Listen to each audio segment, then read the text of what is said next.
Hello, everyone. Thank you for joining us. We will get started in just a moment. We have some people still logging on, so we'll give it just 1 or 2 minutes and then we'll get things going.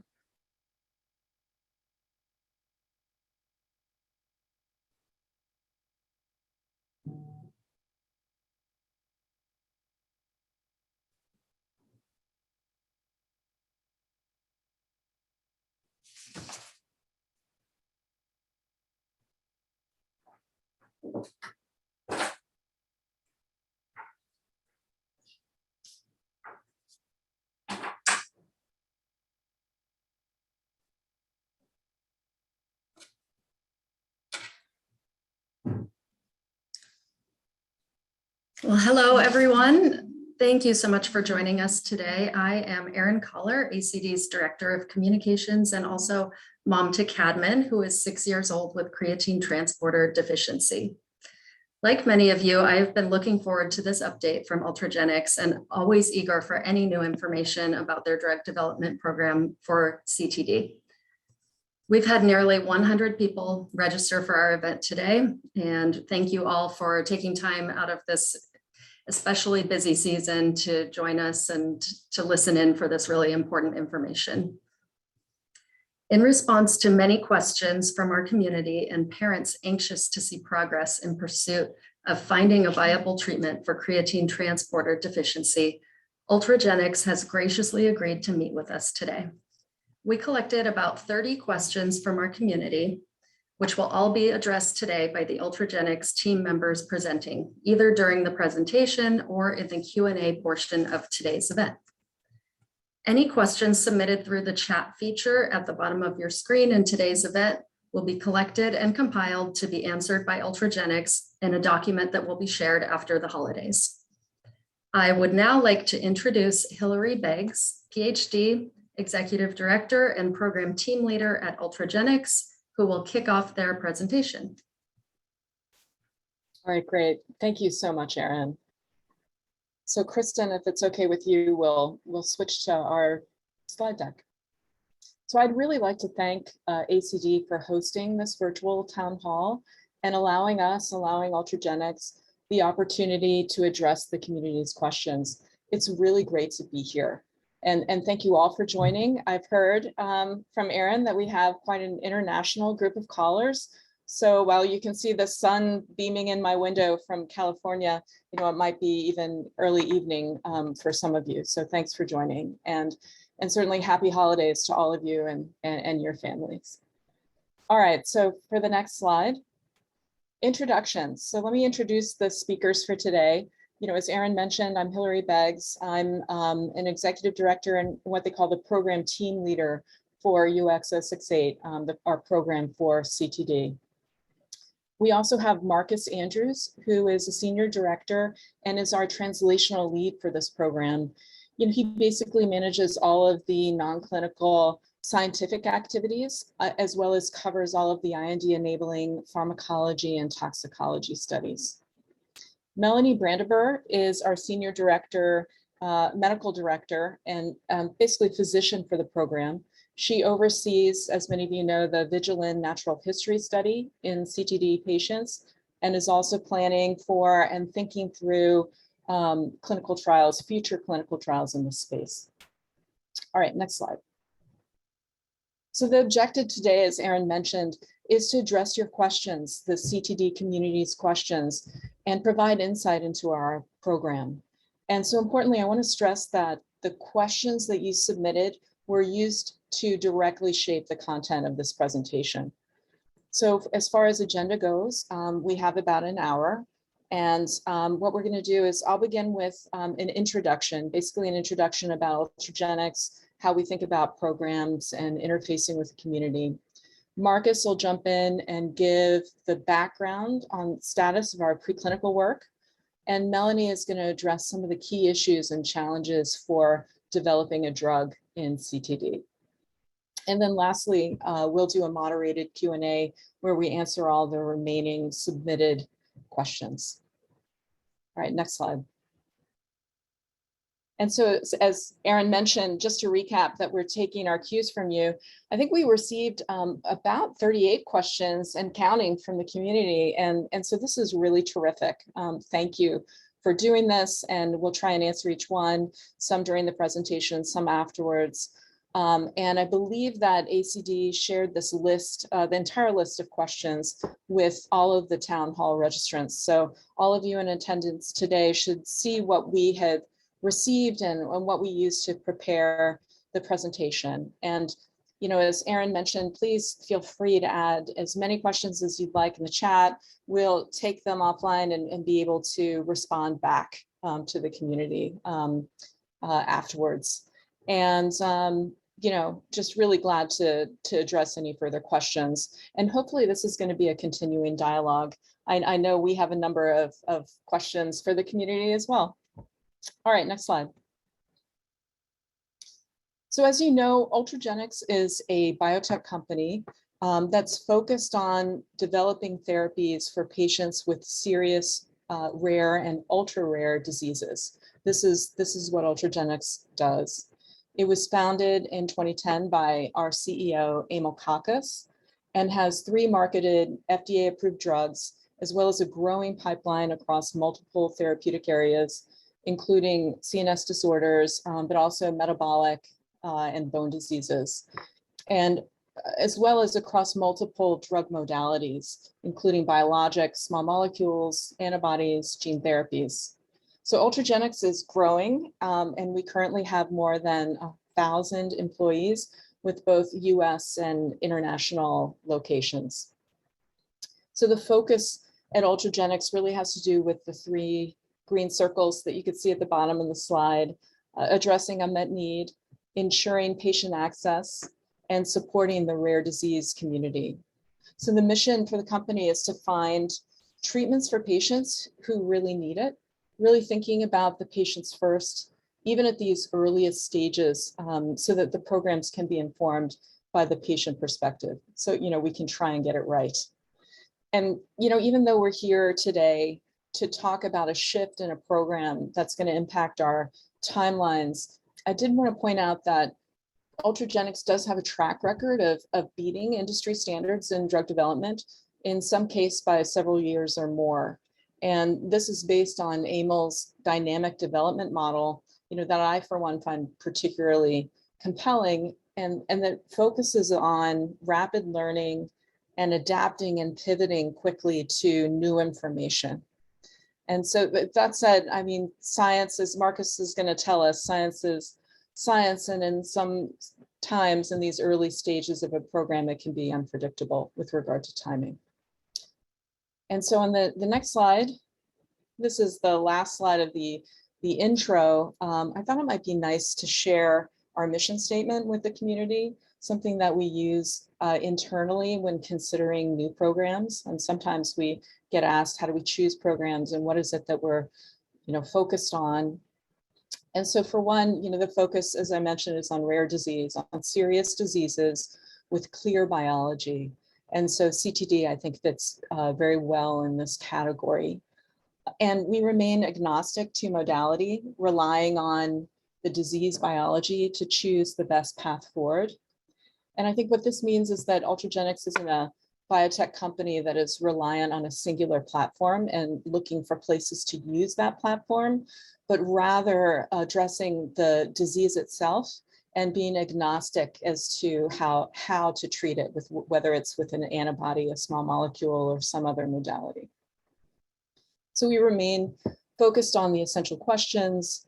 We involve clinicians and other experts early to really understand the human disease pathophysiology and how to best leverage animal models.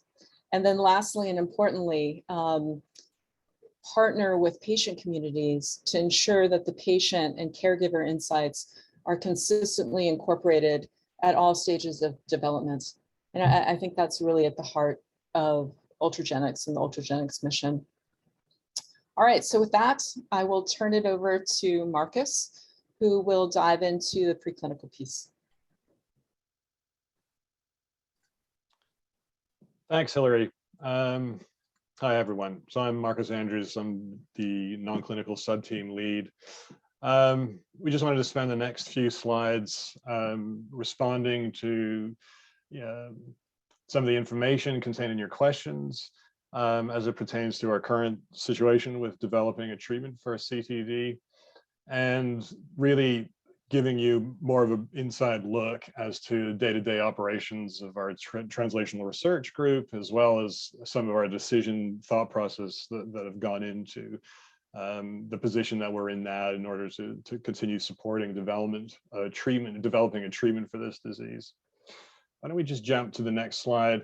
I think it was useful for us to give you an example of the human side of our translational research group. We don't have often the opportunity to show Ultragenics, the people side of Ultragenics, and we thought it would be nice to include photos of people having fun at work, but also doing the work. So what does the typical work day of the translational research team look like? Generally, we oversee an amazing group of talented scientists with a broad expertise in disciplines such as molecular biology, neuroscience, and cell sciences that work not just on CTD, but our entire rare disease pipeline. It involves lots of meetings, obviously, looking for alignment on strategy. We conduct regular group meetings, project-specific meetings, and obviously mentor people in one-to-one situations. As non-clinical sub-team lead for this program, I have the privilege of working with a lot of these people who are focused on looking at developing a treatment for this indication.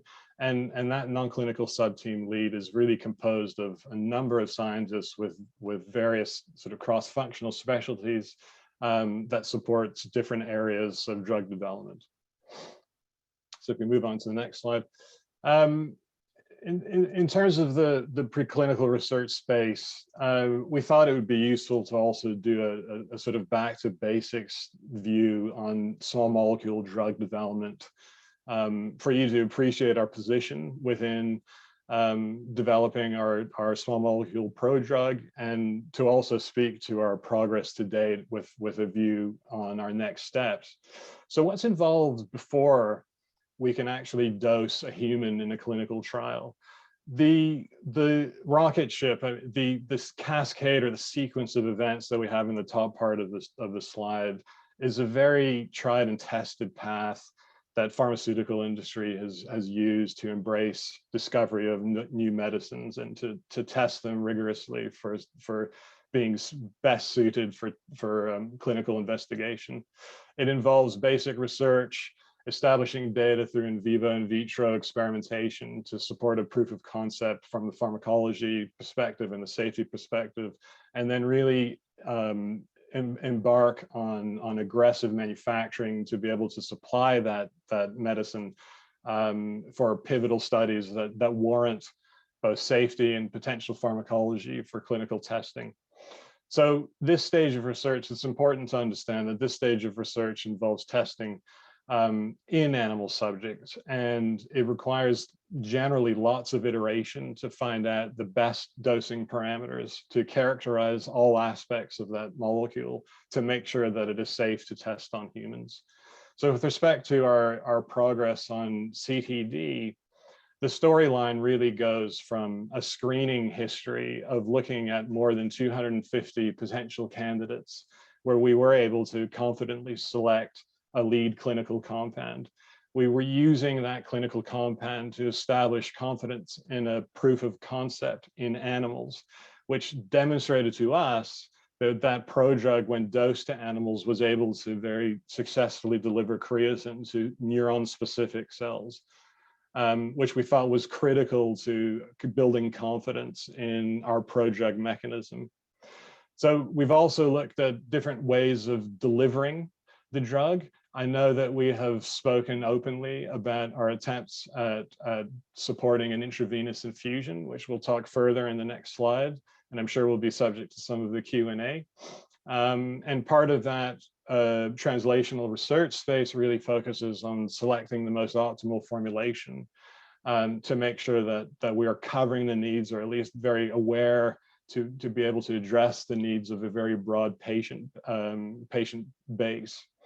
This is really a focus of Ultragenyx for the next year or so, in trying to select the optimal formulation to allow us to progress further, coupled with the support that we need through our manufacturing colleagues to make sure we've got enough material to test, but also not just for quantities, but for reproducibility in quality and product compliance.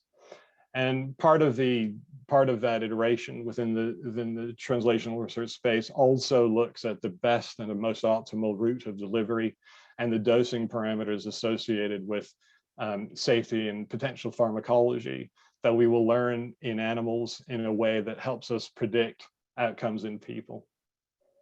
So let's move on to the next slide. As a segue to that,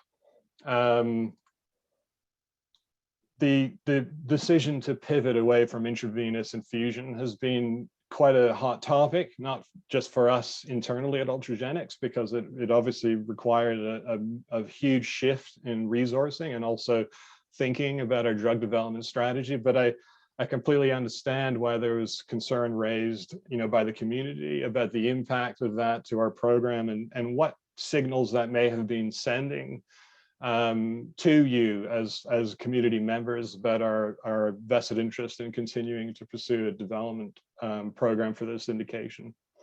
So let's talk about that here. Developing an oral formulation, we wanted to capitalize, and we are capitalizing on the research that we previously collected from animals dosed with intravenous infusion. IV infusion was our initial intended clinical route, but it was extremely important for us to use that route in animal experimentation to give us all of the evidence and data that we needed to establish our proof of concept understanding. So it's actually very typical, irrespective of a clinical route of administration, which goes on to be tested in people, that animal studies do capitalize on the benefits of intravenous infusion as a route of administration, regardless of other routes that might be tested clinically. And essentially, that's where we found ourselves, as being in a position to support the proof of concept work through this route and use that to inform how to pivot or how to address other opportunities, which I think are improving our entire prodrugs character in terms of the safety tolerability profile that we will be looking at more closely in a number of studies that we can talk about later in the next coming slides. So in achieving the proof of concept, aspects of dosing parameters emerge in animals, which added significant challenges to supporting long-term administration by intravenous infusion to people, which really made us think if this was the best long-term solution. Some of those questions that we were pondering really pertain to whether IV infusion was logistically feasible. We knew it would require several hours of committed infusion time per week and very frequent visits to receive that dosing. We always looked at and continued to be concerned about the tolerability of IV infusion as a route, knowing that compared to other routes of administration, it might be less tolerated or not as well tolerated. And of course, the weekly dosing regimen, which we thought was the minimum frequency that should be applied to intravenous infusion, it may actually slow down the potential accumulation of freshly delivered creatine to the brain, which is something that we think we can overcome with very regular, frequent dosing, possibly through the oral route.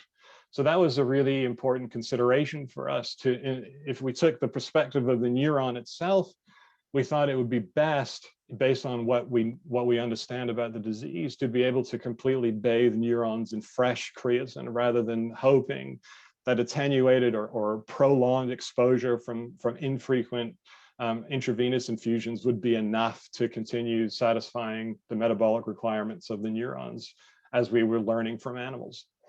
So at the same time, with these issues and challenges in mind with IV dosing, we were conducting experiments into other alternate, other routes of administration, but also appreciating the information that we were getting from the community.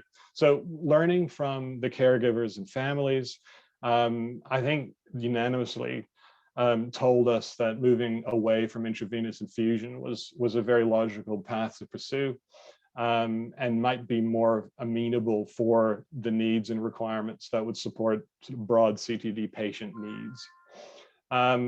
So this is really speaking to our current strategy now, and I'm very happy that we are in a position as a company interfacing with groups like the ACD, where we are in a position to collect this feedback from the community to incorporate into our strategy. So guided from the animal IV data, we actually have been able to demonstrate, I'm excited to be able to say that the oral data that we've demonstrated, or that we've collected so far rather, is able to produce creatine distribution to brain neurons, which is obviously a critical first step in establishing and supporting the validity of oral routes of administration as a potential clinical solution. So this is what was driving our decision to change our developmental strategy from intravenous into oral formulation. And hopefully these words that I've spoken to have clarified some of the perceptions around our changes and our shifts in development strategies. Now, just before moving on to the next slide, I think it's important to state that with this change in development, it obviously impacts other aspects of our entire timeline. We think oral is the better opportunity for treating CTD patients compared to IV dosing, but we also understand that maybe this news was a disappointment to learn by members of the community because of the timeline impact. So we are absolutely aware of this and empathize with the needs to have a solution to this indication. We also feel very strongly that it's essential that at each step, we're taking into very strong consideration the data and learnings to inform the next steps. What are those next steps? Let's segue to some of that in the next slide. So the key aspects of our preclinical plan today. Now, there are key questions that exist that are driving our ongoing activities in the animal preclinical or non-clinical space. For example, what is the best way to deliver enough prodrug into the brain to achieve optimal levels of creatine? How is that drug absorbed, distributed, or metabolized or excreted? Essentially, through oral dosing, do we understand the ADME characteristics of that prodrug? What oral formulation is the safest for patients and best tolerated? Key questions a key question rather in understanding the validity of oral routes for this indication. And of course, what are the potential dose ranges? So, with these central questions driving our study activity for the next year, I can speak to the research that that's currently underway to get answers to some of these that will help our understanding of the potential for our prodrug to move forward as a therapy. So we are currently testing various dosing parameters. We want to know the difference in accumulation of brain creatine from single versus multiple dosing, and whether or not dietary background actually shakes the PK profile in one way or the other. In animals, it actually makes a big difference to pharmacokinetic exposure profiles when dosed under fasted versus fed conditions. And we can draw a line that separates our animal data and understanding of the clinical dosing parameters that will be used in studies by making sure that the animals are receiving the most extreme cases of dosing that gives us our best insight into tolerability as well as exposure, and looking at the relationship between dose, exposure, and effect, which ultimately is a relationship between how much we dose and how much of that prodrug that is dosed results into prodrug-derived creatine. The safety and tolerability of the prodrug when given orally is something that will be tested in dedicated toxicology studies. Those GLP toxicology studies will be a critical driver for submitting our IND. So in order to be able to support those studies properly, the experiments and our studies that we plan on conducting to really understand and characterize the repeat dose pharmacokinetic and distribution relationships on tolerability will be critical into enabling us to design and set up our GLP studies effectively in a way that not just looks at our single dose outcomes on a per dose basis, but also something that we can extrapolate to the chronic long-term repeat dose condition, which we envision our drug moving into. The drug's distribution properties, so the absorption, distribution, metabolism, and excretion, we're looking at that in every animal studies that we can.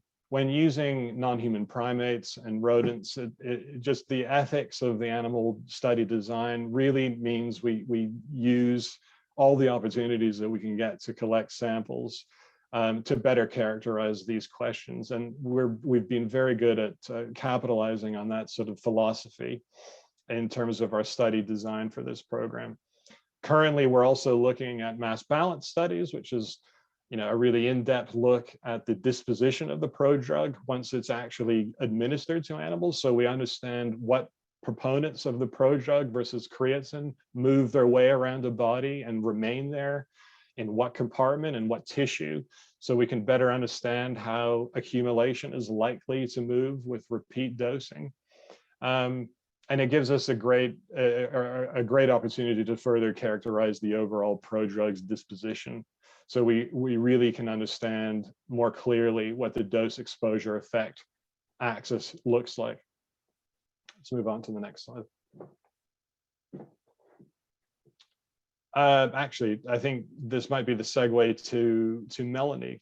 So before I hand it off to Melanie, I wanted to thank everyone for their attention on these last few slides, looking at our translational research perspective into supporting a development of the prodrug for CTD. And I look forward to the Q&A to follow to help address some of the other questions that may exist. Thanks very much. Thank you, Marcus. I'm Melanie Brandabur. As Hilary mentioned, I'm sort of providing the clinical perspective today on the challenges in study design and rare disease drug development. I know that you all are very, very aware of the complexity of managing patients with a rare neurologic disease. And I salute you every day for the work that you do with your family member, because I know it's extremely challenging. We have challenges on the clinical end of study development as well. And so I'm going to talk about a few of those. As most of you know, rare disease drug development is more complex than traditional drug development. There is a lack of natural history data with these patients. So it's hard to find and diagnose enough patients to fill a study so that we can learn everything we'd like to learn before starting an interventional study. As many of you know, from comparing your child's journey with that of other families, there's extreme heterogeneity. So there are multiple phenotypes, meaning multiple clinical presentations within, under the CTD umbrella. And so it's difficult to power more than a primary endpoint. And that means that in order to show that a drug is working, you have to be able to have enough patients to show that there's a significant difference within the group. And this is challenging in a rare disease population. In addition, for rare disease, there is a lack of established standards, diagnostic tools, and treatment endpoints. So if you're studying something like hypertension, you can look at blood pressure and some other parameters, but we have to design all of those things from scratch when we're designing rare disease studies. And then the study design, planning, and patient follow-up are also more challenging because these patients tend to be scattered all over the country or all over the world, and it's hard to have large groups of patients to follow. Fortunately, Ultragenyx does have experiences in managing these issues. This is what we do every day, and we've done it quite successfully, but there are challenges. Can you move to the next slide, please? So I'm not trying to throw a wet blanket on everything, but I thought this slide was a good indicator of the challenges of getting any drug approved for any indication. And you can see hematology is over there on the left with a 26% likelihood of approval. The rate for all indications is there in green, 9.6%. And then to the right of that is the success for neurology conditions, which is only 8.4%. So this, we are already challenged just by virtue of dealing with a neurologic condition. The brain is hard. It's hard to make changes. It's hard to measure them. So we acknowledge these challenges. We will strive to overcome them by our rigorous work in both our preclinical program and our clinical development plan, and by doing all we can to learn about the CTD patient population. Next slide, please. So here are some of the issues and challenges in developing a treatment for CTD. First of all, as I mentioned, there are inherent challenges studying all neurologic conditions. And here we have a condition where there is a heterogeneity of symptoms, different presentations in different patients. There's often a delayed diagnosis, so we might not be able to start therapy as often as or as early as we'd like. There are small patient populations, which we're all very aware of, and lack of natural history data. And as I mentioned, lack of validated measures for outcomes. And so this is important not only so we can learn if our treatment is working in patients, but also so we can demonstrate that to the regulatory authorities. There are a lot of implications with subject recruitment and retention, because any of you who've participated in a clinical trial knows that it's challenging, it's difficult, it's a lot of work, and sometimes it's just too much for families to participate because of all the things that are required. We know also that CTD affects male and female patients differently. It's not known, there's not a lot known about how the disease progression may differ between males and females, and it's unknown what differences in the amount of creatine might be needed to show improvement in different populations, such as male and female. We know that CTD is undiagnosed or misdiagnosed globally. It's a relatively new condition with the SOC6A8 gene identified in 2001. So that's really a relatively short period of time. We do have a team dedicated to raising awareness about rare disease among healthcare providers in order to find the diagnosed patient. So that will be helpful. They have a lot of expertise, and we've asked them to get an early start with that because I think it's really important. And then we have a molecular diagnostics team that has experience working with external labs and conducting genetic testing programs globally. So we're hoping to improve the rate of diagnosis in CTD. We suspect that the age of patients impacts the opportunity to treat. This may affect dosing ranges. It may affect the impact that we're able to have on symptoms. It may affect preferences for symptom treatment. For example, it may be that a child in one age group will have a different preference for an oral preparation than another child, or be able to swallow a pill, or have to have some other method of delivery. So there are a lot of variation across patients and across ages. And then, of course, perspective on risk benefit may differ with the age of the patient. Some families decide that they can manage what they have and they aren't willing to deal with the uncertainties of a clinical trial. So there are a lot of challenges, and these I've just touched on a few here. A lot of challenges. Again, Ultragenyx has the expertise. We know how to approach this, but I do want you to be aware that it is challenging. Next slide, please. So here is sort of our approach to patient-focused drug development. We have a special approach to how we engage and involve rare disease communities in our decision-making, which has been a guiding principle for Ultragenyx ever since Emil founded the company in 2010. We've been a leader in this, and I've been in some meetings lately where other companies are really starting to talk about this, but this is how we've been doing it all along. We've recently updated our approach for guiding strategic elicitation and integration of patient input across the life cycle of each compounded Ultragenyx. So that's really exciting. And it really, I think, is going to give us a lot of information to use as we develop our clinical development plan. Our program and teams are encouraged and instructed to ask themselves, what patient and caregiver insights do we need in order to inform decisions and plans associated with key program milestones? Each stage of development presents a unique opportunity to understand what information is most relevant at a particular time in the development of the program, and how can we learn this information. On the right, you can see examples of the key questions that we aim to collect at each stage of development. For example, what existing supports and influences are present in the community for individuals who have or are at risk for the disease? What sources of collected information are there about the patient experience, and how can we apply them to advanced research? And I know that many patients and many families suffer from what we call survey fatigue. So how can we use information that's already been collected without coming back to the families and asking the same questions all over again? In addition, this approach includes assessing all of the patient-generated data and other projects led by organizations such as ACD. And this is really important. We're hoping to be able to incorporate these learnings and data into our plans.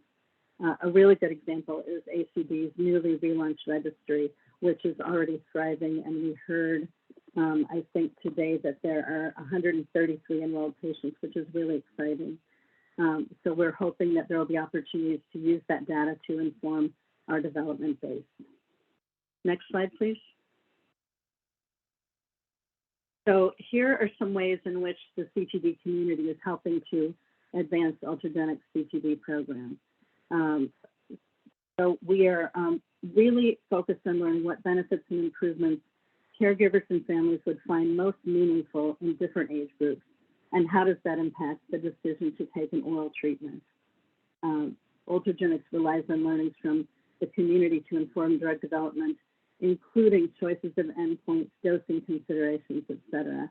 And this is really important because if we are saying that we're going to give an IV formulation, for example, but we hear from the community that all of the patients have problems with procedures involving needles and this sort of thing, then that is one of the things that is going to inform our decision making about how to go forward with a particular formulation. We ask questions like what kind of a study day would your child be able to tolerate? Would they be able to sit still for assessments for multiple hours in a row, or do we have to divide these up based on the child's ability to sit still for them? Frequency and duration of treatment time were identified in our conversations with caregivers about as important factors when assessing a clinical trial or a new medication. Things like having to get a sitter for other children, having to travel with a child who might have some difficulties, all of those things impact our decision making when we learn from patients. So we also, as many of you know, we have a new CTD Caregiver Leadership Council made up of several caregivers from various parts of the world. And this is very exciting. We've met once, we've already learned so much from the 5 individuals we currently have. Moving forward, this will play a critical role in ensuring that Ultragenyx can collect timely insights and feedback on the program. And we have caregivers representing both male and female patients, so this will be very, very helpful. We expect that our next meeting with the council will be in March of 2022, and really are looking forward to having some detailed discussions with those families that can help answer the questions we have as we advance our program to the next stage. So the next slide are the key areas of focus and examples of the information that Ultragenyx will want to learn from CTD families in 2022 and beyond.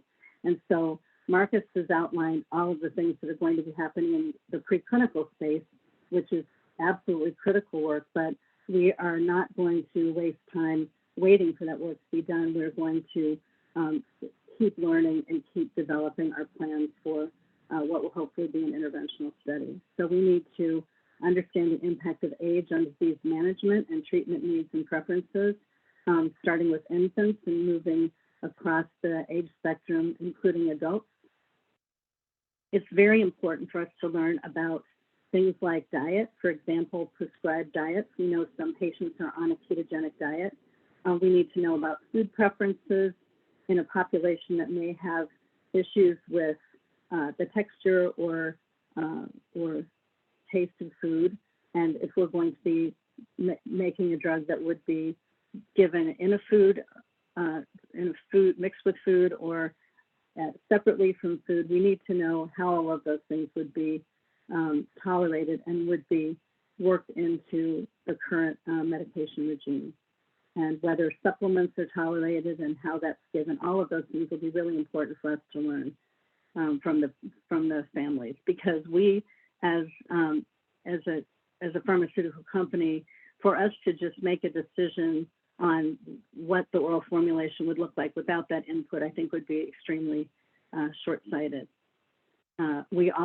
It's very important for us to know what are the most meaningful benefits and improvements that caregivers and families want in a new treatment option, and how these perspectives factor into the decision-making of how the medication is taken. So very critical in all of Ultragenyx programs, and particularly in this one. Next slide, please. So in conclusion, Ultragenyx will continue to proactively provide ACD and the CTD community with updates as the program continues to advance. It's going to take time, and I know that's frustrating, but it's going to take time to conduct these ongoing preclinical activities, and it is likely to be several months or longer before we have new information to share. Ultragenyx will meet with the CTD Caregiver Leadership Council throughout 2020 to keep everyone informed. There will be key patient-focused questions outlined that were outlined today will inform discussions with this group going forward. The Leadership Council will continue to play an important role in ensuring that the community continues to inform development of the oral formulation. As you know, we're very happy to take over the Vigilance Study, and that's where we're trying to fill in our gaps with natural history data. And so we are working with the Vigilant investigators to prepare the study's first manuscript that will describe what we've learned from the Vigilance Study over the last few years. And we are hoping to submit that to a journal in the first half of 2022. There will also be a plain language version of this manuscript to ensure that the study's learnings are accessible to families living with CTD. I know many of you are very medically sophisticated and will not have any trouble understanding the primary version of the manuscript, but we do want to make sure that this is available to everyone.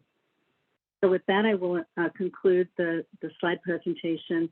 I thank you very much for your attention. We are looking forward to addressing your questions, which were obviously submitted with a great deal of care and thought. And thank you so much. Thank you, Melanie and Marcus and Hilary. That was a really excellent presentation. Thank you for sharing all that information with us. So I have a list of questions that have been submitted by our community over the past month or so, and we will get through as many of these as we can. And just to reiterate, as I mentioned earlier, that there will be a written document that will encompass all the questions, answers to all the questions that were submitted, that will be made available after the holidays. So getting started, Hilary, can you please tell us what is a prodrug? Sure. Okay, thanks. It's a really good question. So a prodrug in general is an inactive version of a compound that after administration can be metabolized by the body to release the pharmacologically active form of the drug. So for CTD, the compound that we want to deliver is creatine. which we know is severely depleted in the neurons. But simply delivering creatine isn't an option since, as we know, patients with CTD have a missing or non-functional creatine transporter protein. And so creatine can't get where it needs to go. And again, as you all know, this is one reason why dietary creatine supplementation isn't very helpful for the creatine, for the CTD patients. So we've generated a prodrug where a creatine payload is surrounded by a chemical scaffold that was shown, as Marcus mentioned, in preclinical studies to enable that prodrug to cross the blood-brain barrier and get into tissues despite the absence of the transporter protein. And so once in those tissues, the goal of this prodrug mechanism is that endogenous enzymes within the cell will clip the scaffold and release creatine in its natural form. And so then it would be present to drive all the important reactions that creatine is used for and that would be necessary for neuronal cell function. So that's a prodrug. Thank you. That's very helpful. The next question is also for you, Hilary. One of our community members asked, can the treatment be started soon and at what stage is the drug? Great, thanks, Erin. I think that's, thanks for this question because I think it really is the question. And we really understand that this is the question from the community, that everyone feels a sense of urgency. And we realize that that's why many of you are here. So as you've heard from Marcus, our UX068 program is solidly in the preclinical phase of development. And so we still have a significant amount of research and testing ahead of us before we can determine if the prodrug is suitable for a clinical trial in patients. So as you've heard, this stage of drug development is very dynamic. It requires flexibility. It takes some time. And we're definitely in the learning mode. And so that's why it's common for things to change or switch during this time. But I think in some ways it's at least from our perspective, we want to deliver the best drug that's going to be the most effective for patients. And so during this next stage, we're going to be working then on the preclinical research to support a clinical phase of development. And so, but since it's really important to say that since we are in the preclinical phase, it's also possible that our drug may not successfully lead to a clinical trial. And I think, when Melanie showed her slide on the success of drug development, I think this is true for any drug at this stage, not in particular to this program. So we're working hard to objectively assess dosing. You've heard from Marcus, dosing amounts, dosing regimen, ability to deliver creatine to the brain, how to measure creatine, and also how to identify any potential negative effects. That's standard drug development, drug toxicology, which is pretty standard for drug development at this stage. And so then maybe, Erin, if I could add on one answer to a question that we had meant to answer during the presentation. One of the questions we got was if we had already submitted an IND for this program. And so the answer to that question is, it's really important to clarify that Ultragenyx has not filed an investigational new drug IND submission for any potential treatments for CTD yet. We hope to do in the future. And so our timelines for that submission are going to be based on the outcome of these next studies that Marcus outlined that we're going to be doing that are going to occur during 2022. And so I think it's really important to say that despite these delays, we are working really hard and are firmly committed to the CTD community and in the UX068 program. And we're really full speed ahead in terms of dedication there.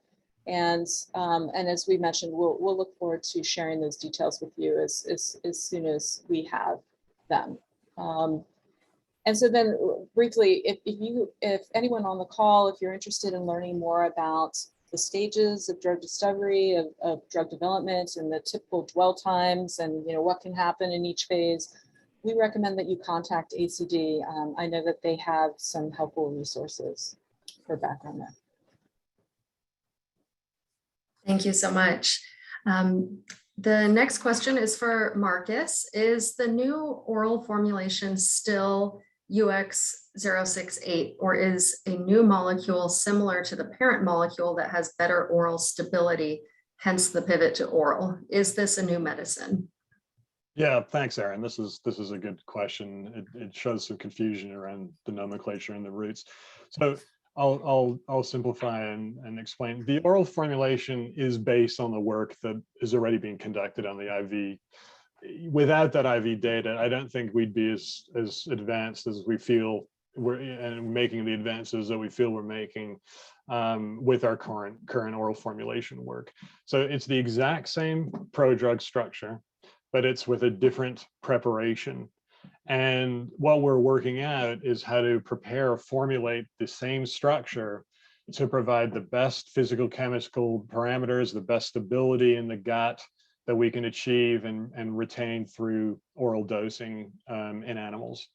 So an important principle here is on the drug stability. The more intact prodrug we can retain in an administered dose, the higher proportion of that prodrug is available to circulate through the body, cross the blood-brain barrier, and eventually land into the neuron.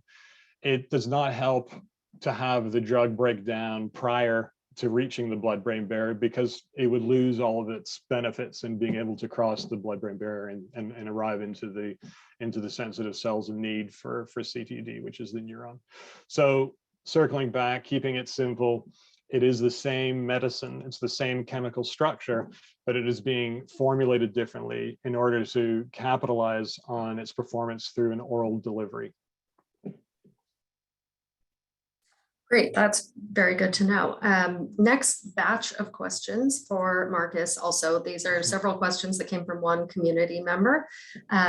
So I will just go throw them all at you at once. Sure. Is some of the preclinical work that was done on the IV formulation still valid? So we are not starting over. Why wasn't the oral formulation part of the preclinical work from the beginning? Was there a lack of understanding initially about some of the challenges of IV administration with CTD patients? Even though you are now focusing on oral administration, will you still be continuing with the IV administration as well? Right, no, the great questions. It's really very good knowing that there is this level of interest and attention being paid to our development. So we appreciate the questions very much. So let's tackle them one at a time. The work conducted in IV formulation, we still think is extremely valid and helpful. I tried to speak about this in the slides, but the idea here is that it's actually provided a really important foundation to enable us to study oral dosing more closely. And it was actually really important in IV dosing animals is really what got us to establishing a proof of concept for our prodrug. So the preclinical IV data really helped us understand the mechanism of action of our prodrug, which is how it circulates, how it distributes, how it releases creatine, at its site. And it basically gave us the green light, based on the data, to transition into a more clinically friendly route of administration, which right now is obviously oral formulation in some way, somehow. With respect to dosing parameters that we're obviously still keen on delineating with more work in animals.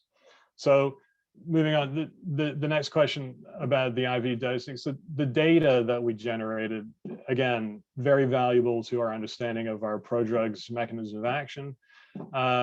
It's completely typical to include IV data in a small molecule drug development program anyway. So the fact that we have both in our package, I believe, is an advantage that gives us more information on how we're characterizing all of the parameters that we think are critical to supporting a safe clinical study or a safe clinical development plan. So what we get through IV is a way of measuring direct tissue exposure. that avoids the additional barriers that we introduce with oral dosing. For example, needing the prodrug to cross more barriers before getting into the bloodstream from the stomach and the gut. And it gives us a very good means of understanding the relationship between peripheral prodrug concentration in the blood and how a concentration measure from a single administration or number of administrations over time translate into creatine in the brain. This is obviously important because it gives us a way of interpreting brain creatine that might be useful for clinical extrapolation based on peripheral, blood concentrations from blood prodrug levels. So that's going to be an important relationship that we need to advertise and actually characterize further with more work. So another interesting thing that we learn from IV infusion, we start to build up a safety profile for the actual prodrug. The aspect that we're talking about is obviously the toxicology part. It's really understanding the differences and the nuances of tolerability as it pertains to the actual prodrug versus how the prodrug is administered. So it's going to be, and it is always a critical part of a drug development program because it gives us clues on what to watch out for and to avoid to ensure that dosing clinically is done as safely as possible. For example, we can look at changes in tissue and blood to understand if animals are being impacted in a way that suggests we are giving too much drug, too quickly, or too often when given through the IV route. And that data is eventually going to be used to help us inform the most safest dosing range for future clinical trials, and obviously will be a key driver to our IND package. So we have taken that into consideration. Again, the comments I've been making in the slide presentation with respect to pivoting from IV to oral, we've decided to halt development of the IV formulation so we can focus all of our attention to developing the oral formulation more quickly and more thoroughly. We made this decision very carefully after considering many factors, including the impact on the potential long-term success of the program. Thank you. Thank you for that thorough response. Our next question is for Hilary. Hilary, was the FDA engaged in the decision to pivot from IV to oral formulation? Will this give you an advantage in terms of timing for regulatory process for the oral formulation? Okay, that's a good question as well. Just as a quick check, Kristen, I don't know if you see the note in the chat. If you could stop your screen share, we'll move to gallery view and maybe people can see. Perfect. People can see everyone's faces. So to answer this question, Aaron, was the FDA engaged in this decision? No, they're not aware of our change, but they don't really need to be at this stage of development because, as Marcus pointed out, they're going to see and review our full data package at the time of our IND submission. And, I think to answer the second part of it, and that Marcus has already answered, we'll use the data in totality that encompasses both the oral route as well as some of the information from the IV route. And we think that'll be a positive package. Okay, thank you. And I have a question for Marcus. Marcus, what is the future course of work for testing the oral formulation? Can you outline what kinds of preclinical and toxicity studies will be needed before filing an IND? How long will these studies take, and how will you determine if an oral formulation is successful and meets criteria for IND? Right. So we have made some progress in understanding how the drug distributes from oral dosing, accumulates in and leaves the body after dosing in animals for sure. The focus of next year is really to conduct the studies that are going to help us set the best GLP study that we can. So that's going to be critical or generation of critical non-clinical data that will be the main toxicology chapter for the IND, describing all of the safety tolerability parameters that we can collect from repeat dosing studies. We've been looking at ways of improving the formulation. to make it more adaptable to different patient needs within the community as much as possible. A lot of that work is still needs to happen. And part of that work is going to answer questions about whether the drug will be effective taken with food or mixed with food, dissolved in liquid, milkshake, come as a powder, or whatever form we can test and interrogate in terms of maintaining its parameters of being effective at still getting into the bloodstream, distributing to tissues, distributing to the brain more specifically and importantly, obviously, and being able to release its creatine to neurons there. So the studies that we've got planned for next year, we've carefully sequenced them to completely or to continue rather building on data. We like to make sure we've got time to intensely review the data internally, and we do this in order to maximize the chances for our IND. We know that if the IND is submitted successfully, that's obviously the best transition or opportunity we have to make a transition into clinical testing, which is obviously the key. So, speaking for the team, I think success for us at this point is looking like our ability to support a clinical dose range based around a characterizable prodrug concentration that we are then likely to correlate with a brain creatine delivery parameter. Okay, thank you so much. And I do want to mention now is the time that we had planned to end the event, but we still have quite a few more questions to get through. So we are going to keep moving forward. And if any of our participants need to leave, please know that we are recording this, and so it will be made available at a later date along with that written Q&A document that's coming later. But we are going to charge forward here. And our next question is for Melanie. What if the oral formulation does not give you the necessary effect? Would you consider switching back to IV, or is the IV formulation program canceled? Well, first of all, thanks to the wonderful work that Marcus and his team have done, we do have confidence that the oral dosing will lead to delivery of brain creatine. But one of the most important questions is whether we can dose enough. CTD is extremely challenging to develop a drug for because we don't have disease-specific precedent on what levels of brain creatine to aim for. And what I mean by that is we do have some encouraging stories from GAMT and AGAT patients being helped by dietary creatine supplementation, but we don't know exactly what that will mean in terms of treating CTD.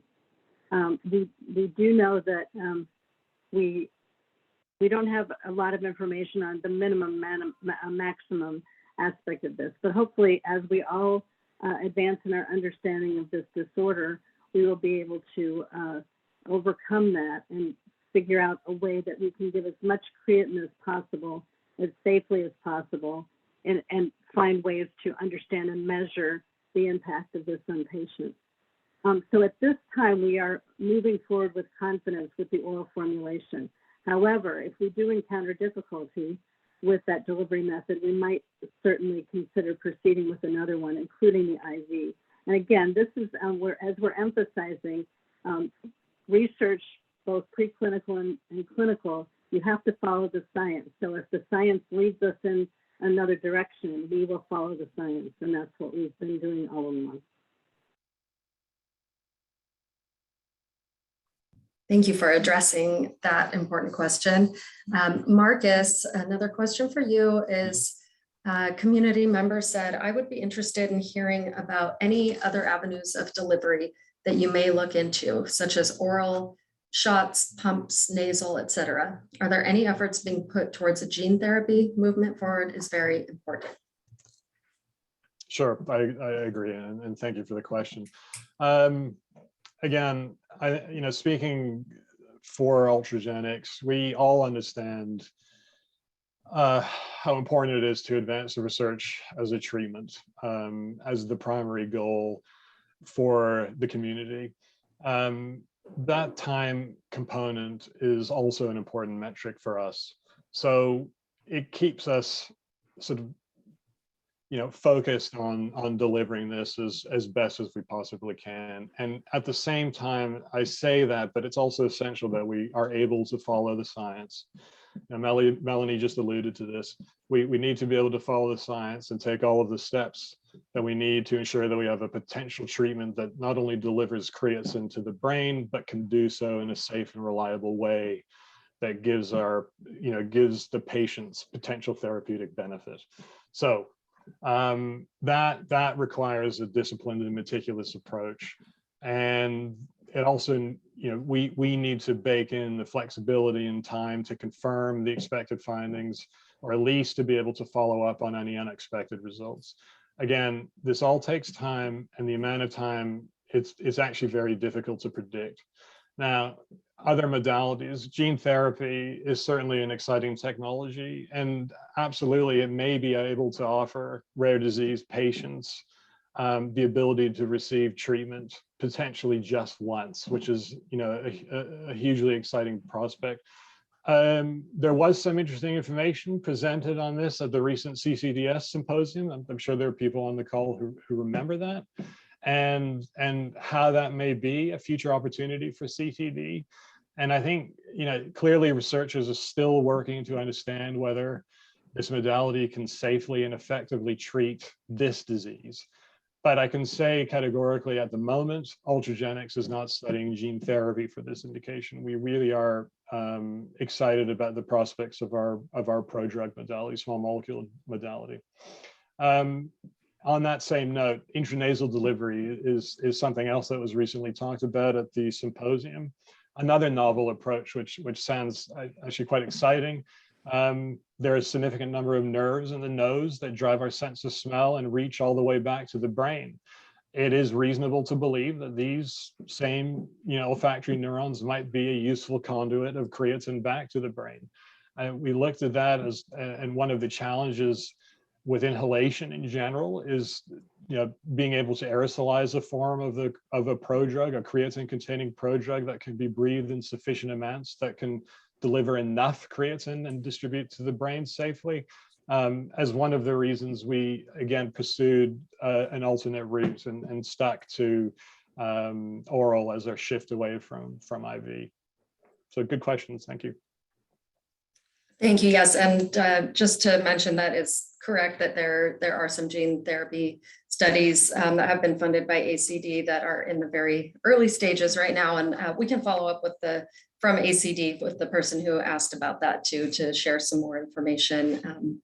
And like Marcus mentioned, there are some videos available from our conference this past fall on that topic. Another question for you, Marcus. Will the treatment serve to transport creatine from neuron to neuron? Yeah, so this is one of the key challenges in treating this disease with a prodrug. From the design perspective of the actual prodrug itself, the disease presents a challenge knowing that prodrugs will only work once per neuron. That is, once the creatine is released from the prodrug as it's intended to, it will help the current neuron in which it finds itself, at least we think it will. And once it's removed from that neuron, because it is removed from all of the chemical scaffolding, giving it the benefit of crossing independent of there being a functional transporter, it can no longer cross into other neurons to help because of the missing transporter protein. So it's important to keep dosing on a regular basis to be able to remain or retain that fresh turnover. And we're actually looking at this as an opportunity, as a reason to be excited and capitalize about the benefits of frequent repeat dosing, orally, because it does give us a chance to maintain a constant turnover of fresh prodrug-derived creatine that can make its way into the neuron, where it will help neuronal energetics, the energy delivery, and all the hyperlocal effects that we think are already occurring, in animals with the potential trajectory to moving into people. So treatment in this manner will help to replenish energy levels at regular intervals, which also might be very important for restoring, those neuronal energy deficiencies associated with things like developmental delay and other issues about the disease by minimizing any potential disruption between infrequent dosing that may occur that would block or hurt a constant ability to generate energy and use it. Thanks again for the question. Thank you. Melanie, can you tell us a bit about what improvements can be expected for our children? That's a really good question. And we are working hard to try to understand as much about CTD as we can through our burden of disease survey, advisory boards, interviews with caregivers. And we, of course, are getting a lot of data from the Vigilance Study as well. So this is helping us to understand an idea of what aspects of the disorder are most impactful and which improvements would be significant to people with CTD and their families. So this is an important part of kind of building up our understanding and helping us conceptualize this in terms of coming up with good endpoints for the studies. So our clinical study will take all of this into consideration. However, it is challenging because, as you know, there are currently no effective treatments for CTD, and so it's hard to predict what improvements we might see or when we might expect to see them. This is a challenge. It could happen in months, it could happen in 6 months, it could happen in a year. We really don't know that at this point. So we can make a few assumptions based, as I said before, on treatment of patients with GAMT or AGAT, but we don't really know how this will translate to patients with CTD because it's a completely different situation, obviously. So we are hopeful that we will see some similar results, but at this point, we don't know. We're optimistic that we can make a difference in these symptoms, but first we need to understand which symptoms are most impactful so we can direct our endpoints that way. Okay, we have a handful of questions left, and most of them are for you, Melanie. The next one is, have phenotype genotype mutations been evaluated for possible treatments, and how can they affect? I would say our information about this is incomplete, but in talking to a lot of the experts on CTD, I have heard that there are some patients who have an incomplete mutation, and so they have a transporter that might have some function. So this might affect how they would respond to a treatment. We will leverage the information from the Vigilance Study and from our hopefully future clinical trials to learn as much as we can about these differences going forward. Okay, thanks. And next one, in the case of adult patients facing the possibility of treatments, how do you think they would improve the damage that currently exists, or would these treatments be a way to slow down the consequences of this disease? It's another really good question, and one we don't know the answer to at this point. I will say that in neurodevelopmental disorders in general, there have been some hopeful things in the preclinical literature suggesting that we might be able to make more of a difference than we thought in an older population. So we're going to have to sort of wait and see, but I think the approach we would take is that it might take longer for a difference to appear in an older patient. So we might wait the clinical trial so that we're looking at the younger patients first. Again, this is all speculation. And then just follow the older patients longer to give them a chance to demonstrate whatever effects they're going to have. So these are things we'll definitely take into account in designing our studies and learn from. Okay, that will be great. I think that's a question in the back of a lot of our minds moving forward as time just keeps marching on. And I also wanted to mention that we do see the questions coming in through the chat, and we won't be addressing those questions live today. We're addressing all the questions that were submitted prior to the event, but we are tracking those and writing those down. And Ultragenyx has offered to provide responses to all of these questions that will be provided in a written document. So stay tuned for that. And I'll keep going through all the questions that we have that were submitted prior to this event now. And the next one's also for you, Melanie. Regarding treatments with creatine supplements or others, is there a 5 or 10-year perspective? So I know that there's some difference of opinion on this in the community, but the majority of literature that I've seen suggests that patients with CTD do not derive a great deal of benefit from treatment with supplements. This is obviously something you should discuss with your loved one's treating physician and decide what's the best approach for you. I'm not here to tell you what you should and shouldn't take, but what I've seen in the literature is not really encouraging about supplements. Yes, that makes sense. And also for you, Melanie, how many clinical studies or research groups on these patients are there? And if so, are they open to participate? Within Ultragenyx, we do not currently have any investigational clinical trials for CTD. The UX068 program is still in the preclinical phase, so we haven't started to study this investigational product in people, although we, of course, are hoping that we get to that point, obviously. We do have an ongoing observational study known as Vigilance, which I know a lot of you know about. But study enrollment, we were excited to complete study enrollment because we reached our target, our enrollment target. So we are no longer accepting study participants, but that study is ongoing and we will continue to learn from the participants in that study.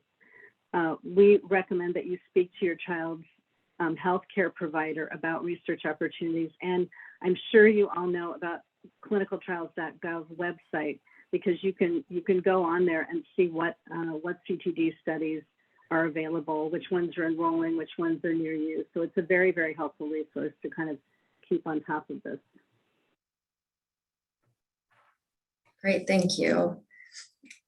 Melanie, what is the quality of life in old age of CTD patients? Is there more risk of diseases derived from the disorder?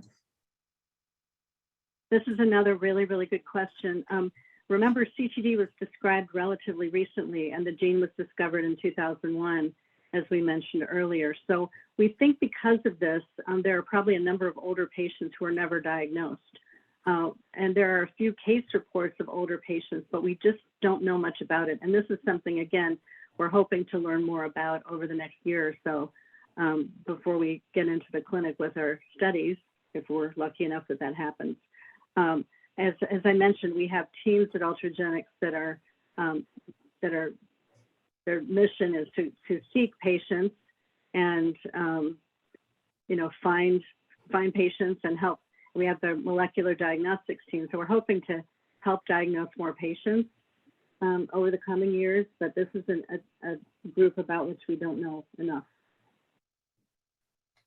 Yes, ACD shares that mission of wanting to get more patients diagnosed, and so we have been seeing higher levels of diagnosis and community members joining our group each year. So we're headed in the right direction, and we have a lot of plans underway to help with that.